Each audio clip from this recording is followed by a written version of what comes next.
And that leaves one final boss. So what I've got to do is I've got to fight Gammon again. But I've got to consume all 3 umbilical cords first, I believe. So that's what we'll be doing next. This one ended so quickly that I'm going to try and continue the session here. And we'll see what happens next. I think I'll probably save again here. Like onto my USB, so I have like another save. Alright guys, here we are once again. I've got to fight Gammon. And before I do, hopefully if I eat these 3 umbilical cords, then something different is going to happen once I'm ready to complete the game. So now I've probably got to die against Gammon another 20 times. But we'll see how we do. Right. Let's consume some umbilical cords, as you do.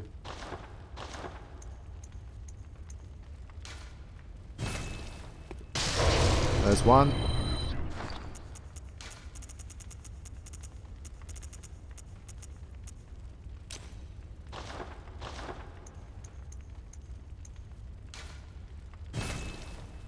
There's 2.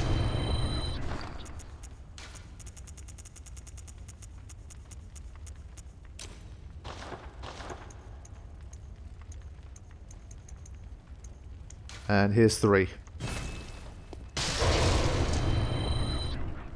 So there's no like noticeable difference here in what's happened, but I'm hoping if I can beat Gammon again, we'll be able to see the difference. So one thing that I found really interesting when I was looking up a bit of lore once I was done with the game was you can hear Gammon say things. So I'm not sure if it's exactly here, but I'm pretty sure if you wait long enough he falls asleep.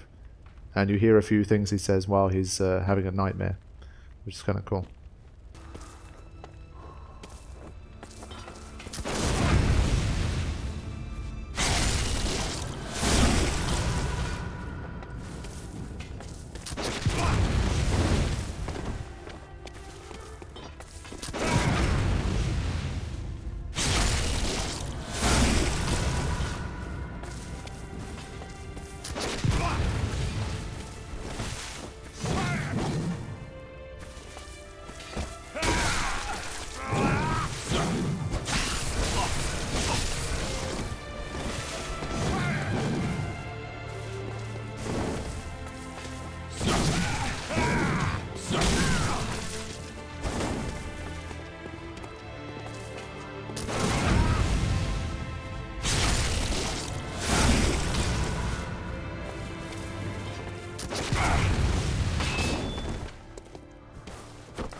There we go. So I think this time it took maybe 5 or 6 attempts, so yeah. I had come down to 20 blood vials out of 23. So I was like, oh shit. But we made it. So what happens now? Let's see.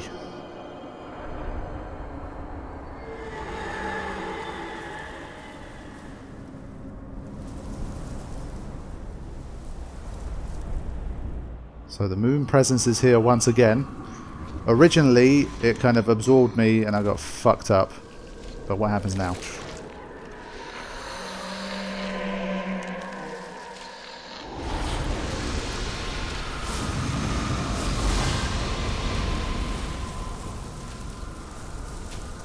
This time I'm like, nope, nope, nope.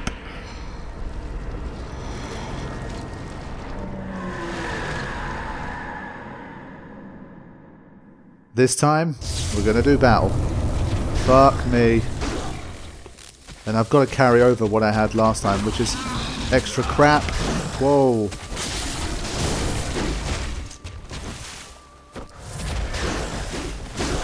Got to not take risks here. Whoa. So what happens now? That's the question. Moon presence is extremely quick, so it combines like the quickness and the beastness, which is a bad combination. But what happens now? You only get one shot to defeat the moon presence, maybe? If that's so, then I've got to end the session here because I am not ready to beat Gammon again. Or is it that when I head there, it goes straight into a battle with... Please tell me that it does, otherwise this is a pain in the ass. Yes, okay, good. That's something. Because I needed to farm anyway. Very, very powerful. It just moves around like a lunatic.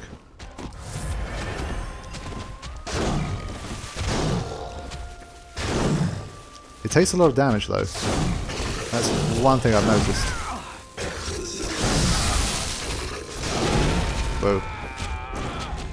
So yeah, I'm not going to get too cocky here and try and defeat the moon presence with 10 blood vials. That's not going to happen. So what I'll probably do... I'm trying to think. I mean, it took a lot of damage. That's the only thing that's given me motivation here. I'll probably end the session here, and while what I've recorded so far is being saved, I will farm for like another 10-15 minutes, and then I'll come back and beat the moon presence, because I want my next session to be the start of the DLC and not have to go through this stuff again for the main game. What's up everybody, welcome back. I have done a little bit more farming while I was waiting for that last recording to save. Got myself 155 blood vials, so hopefully that should last me a little while. Got to get my runes back. I don't need these item runes and stuff anymore. Had one of those. I had a HP plus 10. And I had visceral attack up 20. Okay. Well, then again, I don't think I'm going to land any visceral attacks on this thing, so what's the point? I guess I'll give myself one more vial. Go up to 24, why not? Okay. So now I'm ready to face the moon presence a few more times and see how it goes, because we did not have a good time during our first few attempts, but we'll see. I've got plenty of insight. I might just use bolt paper from the start, because one thing I did notice was that it seemed like we were doing a fair bit of damage, so I might just do that. Fuck it. Look at it just streaming up straight for you, man. Fuck you.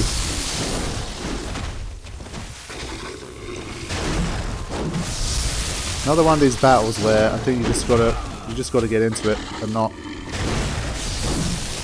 not let the battle go to range.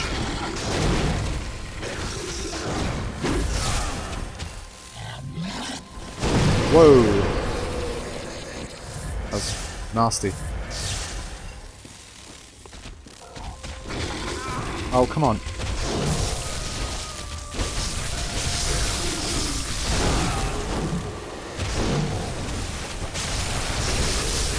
No idea what's going on.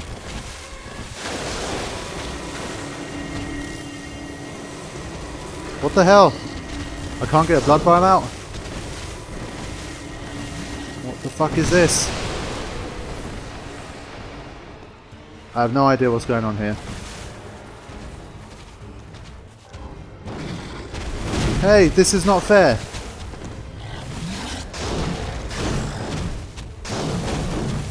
Is this just a phase or... There you go. Okay. Let me get a foothold back in this battle. Fucking hell, man. Alright, go. The one advantage of that attack is when it uses it, I've got a big window to attack.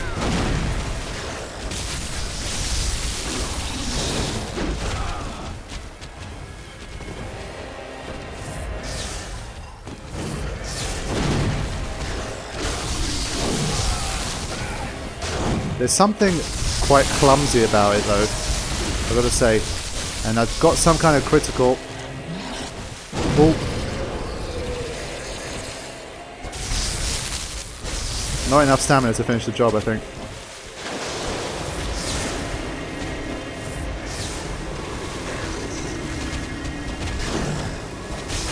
Come on! We're almost there. Yes, got it. There we go, first time. I love it when this happens. You take a big break and then you come back and you just fuck it up. So there we go. Moon presence has been slain. I think that was the third attempt. And I got 231,000. So what now? We get another ending?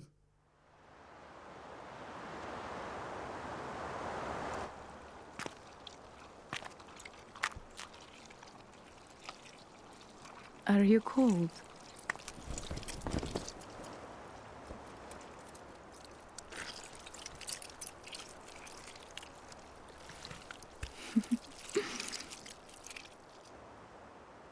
Oh, good hunter.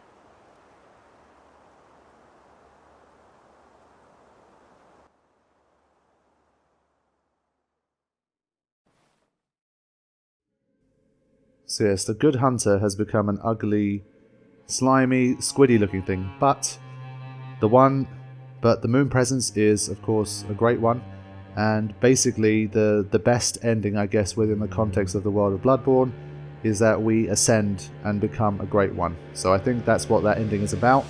The good hunter is basically transformed or like reborn or whatever as a great one, so we will go on to become one of the most powerful beings in the world of Bloodborne. So that's the storyline kind of implication of it, and that was the third and final ending for this game. So we've got all three. We've got the one where you accept death and you reawaken.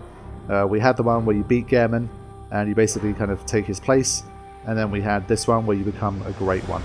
So now that we are done with all of the endings and all of the bosses in the main game, it is time for DLC, my friends. So I have heard so many great things about the DLC. Almost everyone who has played it has had nothing but good things to say about it. Like literally not a single bad word about this DLC. I hear there's a lot of really cool bosses in there. There's a lot of weapons that they've made available for it. And just in general, it seems like it's going to be a pretty good experience. Because when it comes to DLC of this game, obviously what we're expecting is more cool boss battles, maybe some cool locations, and that kind of thing. So lucky for me, it was a half-price sale over Christmas/New Year, so I just grabbed that instantly. I think it worked out as like £7.50 or something like that. Even if it's half as good as they say it is, I would say that's money well spent. So the next video you'll be seeing, guys, will be the first part of the Old Hunters DLC, and I am very much looking forward to it. But because this has been probably since I started playing, it's been over 4 hours now, 4.5 hours or so. Maybe like 20 to 30 minutes of it was not recorded because I was waiting for the current recording to save. But I've set everything up and we are going to be ready to take on the Old Hunters DLC in the next session. So I'll see you guys then. You've already seen the credits roll, so I'm not going to like waste your time by continuing on with the credits. Unless there's something after the credits, but if there isn't, I will end this video here. And we will continue the series with the DLC. Thanks for watching, guys. Take care.